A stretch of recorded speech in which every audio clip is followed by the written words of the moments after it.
Hello everyone, I hope you are doing great. In today's class, we are going to cover a lot of important things, but I believe it is going to take more than a single session because I've got a lot to cover and I've got a lot on my plate.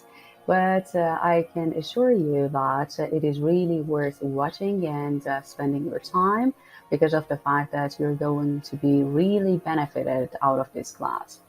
So let's see. In today's class, we're going to talk about IELTS writing band 7.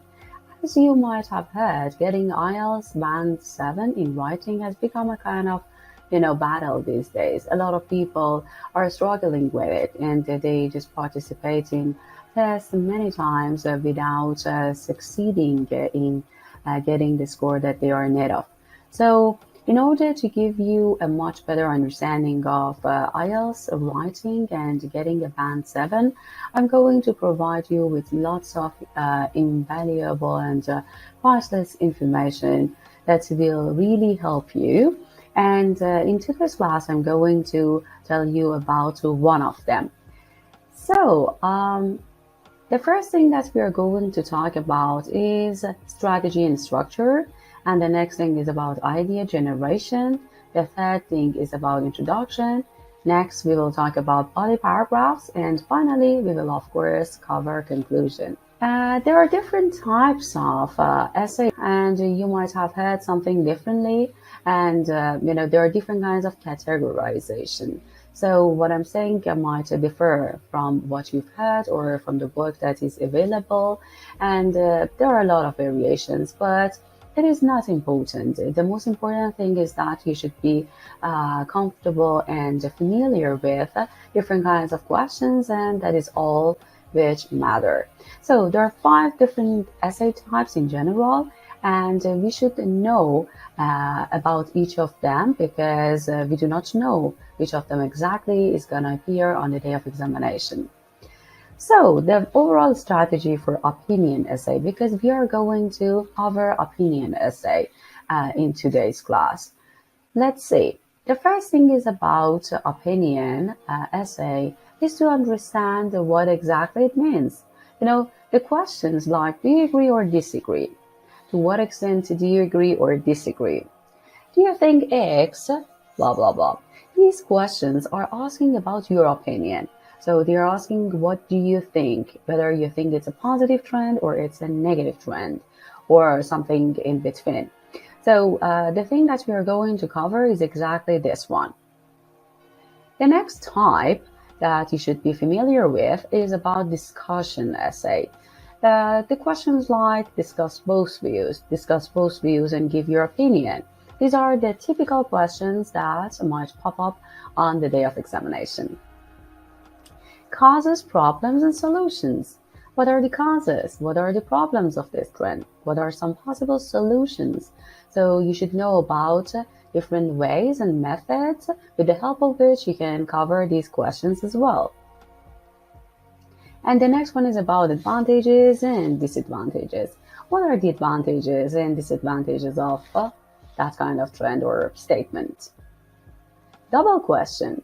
Normally they ask you 2 direct questions, okay? For example, what is the meaning of job satisfaction? How likely is it to achieve that for everyone? Okay, so there are 2 questions or maybe sometimes 3 questions. That is not that much likely, but you should be familiar with a wide variety of questions in order to ace this part of the IELTS. So there are 4 criteria based on which your score will be determined. You have to get a very clear picture about this because this will help you understand how to ace and how to improve and how to boost your score finally. And I will, provide you with other explanations with this regard later. But now I just want you to give I want to give you that kind of gist. So the first thing is about task response. It means that whether you've succeeded answering the question or not. The next thing is about coherence and cohesion, how logically you have written your essay. And the next thing is about lexical resource, which is simply related to the kind of vocabulary, phrases, collocations, and stuff like this. And finally, grammar. Of course, you need to show a wide variety of grammatical structures in order to give the examiner that kind of sense that you deserve a high band score like 7. And not only do you have to just go for that and show a wide variety of grammatical points, but also you need to be accurate. So if you are determined to get a 7 in this skill, you need to write mostly accurately. So there are not major problems on your essay, but of course there are some minor mistakes. So opinion essay. The first thing that you should do is about your opinion. Decide which side you would like to agree with. Think of ideas to support that opinion. So it is very important because especially for, Iranian students and some other professions, they believe that, people who have studied medicine or this kind of people who want to be special or something like that, they think a little bit more difficult about answering. So do not think about the answer that much. Do think about the support that you're going to provide the reader with, because it is very important to go for support, to provide different kinds of evidence and give a lot of explanations and examples to your reader. So instead of looking for some very fancy ideas, just go for the simple ones, but the ones which are easy to be supported. The next thing is about make your opinion clear throughout the essay. It is very important. Your opinion has to be stated and restated many times in your essay if you are intended to get a 7 in this part of the essay. Because of the fact that if you do not do that, if you just refer to that in the conclusion, you're not going to get that score. Okay, so the next thing that we want to talk about is your side. Some people prefer to just be in the middle of the sides.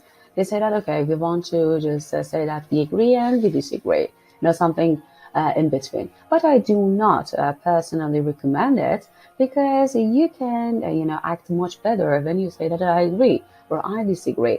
And when you are somehow in the middle, your job and your responsibility becomes much more difficult. So we are not looking for something very difficult. Instead, we are looking for something very easy to support and to develop, so that you wouldn't feel anxious or worried about what to say, what not to say, how to support it, and stuff like this. So my advice is not to go for that kind of opinion. Instead, go for agreement or disagreement. Your personal opinion doesn't matter. Simply pick the side you can write about the best. It is very important. So instead of going for some luxurious ideas, go for the ones that you can easily write about. There are no extra marks for looking at both sides. Most people who try to do that mess it up and turn it into a discussion essay. Pick one side only. The other problem with being in the middle of the discussion is exactly this. Because in the middle of doing that, they are confused and overwhelmed, and they have no idea how to continue what they have started. So it is a little bit challenging and risky. And because of that, I wouldn't recommend it. Of course, it is not wrong to do that, but it is not recommended. So let's see what kind of a structure we are talking about. We need a 4-paragraph essay. The first paragraph is the introduction. The next paragraph is the body paragraph 1. And the next one is about body paragraph 2. And the last one is your conclusion. Okay. So the introduction part. How can we write the introduction? The first sentence is the paraphrase of the question, and the second sentence is the opinion that you have about that kind of question, which involves 2 reasons. So let's see, the main body paragraph is the topic sentence, the first reason that you have to be, for that kind of idea, or to be against that kind of idea. The second sentence is about the explanation. The third one, again, another explanation. And the fourth one is about the example. The main body too, for example, you say that I agree because of the first reason, and in the second paragraph you would say I disagree because of this reason. So here we go with the same structure and order. The first thing is about topic sentence, which involves the second reason, and next we have the explanation. Later we provide another explanation, and finally we go for the example.